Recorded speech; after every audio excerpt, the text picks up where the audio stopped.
can look at imagination at least from two perspectives. One is the perspective from the point of view of waking.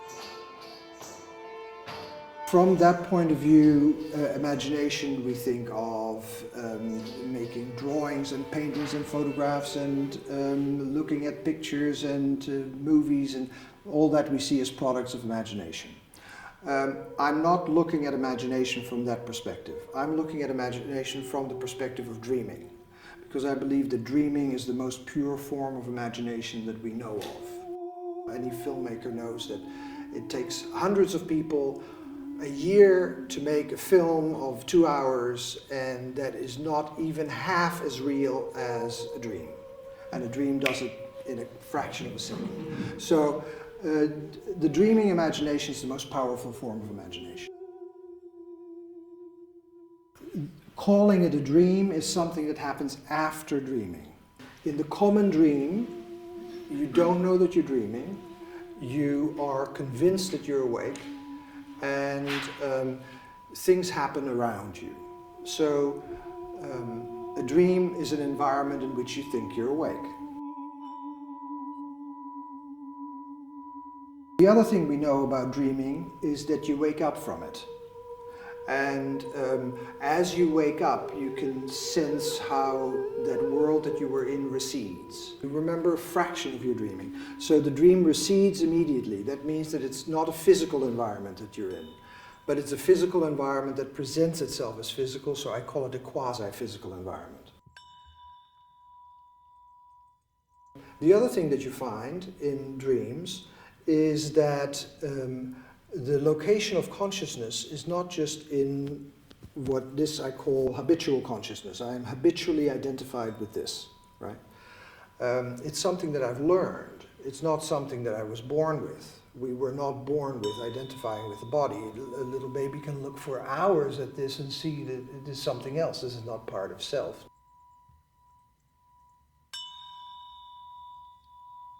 You learn to identify with your body. You get taught that this is self, this is I. And that becomes a habit, so that's why I call it habitual consciousness. But when kids are very small, it's still very easy for them to identify with all kinds of things, because you're not so much yet identified with this apparatus. And what you can see in dreams is, again, that it is a world in which there are many locations of consciousness functioning simultaneously.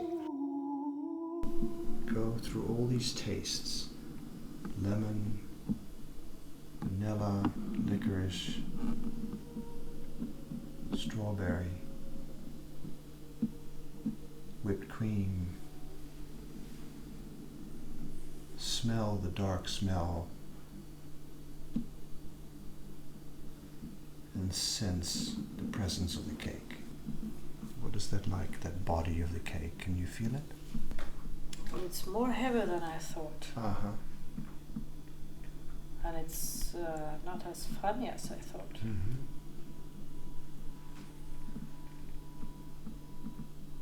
Keep sensing. Because it's dark. It's more compact. Yeah. And where in the body can you feel that compactness of that heavy, smelling, tasting, many-layered cake?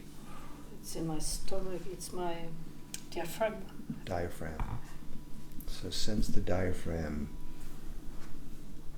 with the many layers of taste, the dense substance in the diaphragm with the heavy smell.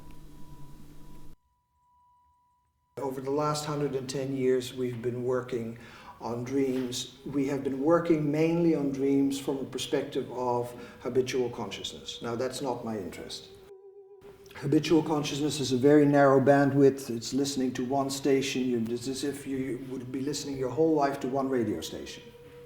And that, I think, is relatively boring, because there are hundreds of radio stations transmitting at the same time, and then if you take several bandwidths, there are thousands of radio stations transmitting, And through dreams, you can tune into all these different stations, because these different stations present themselves embodied in dreams.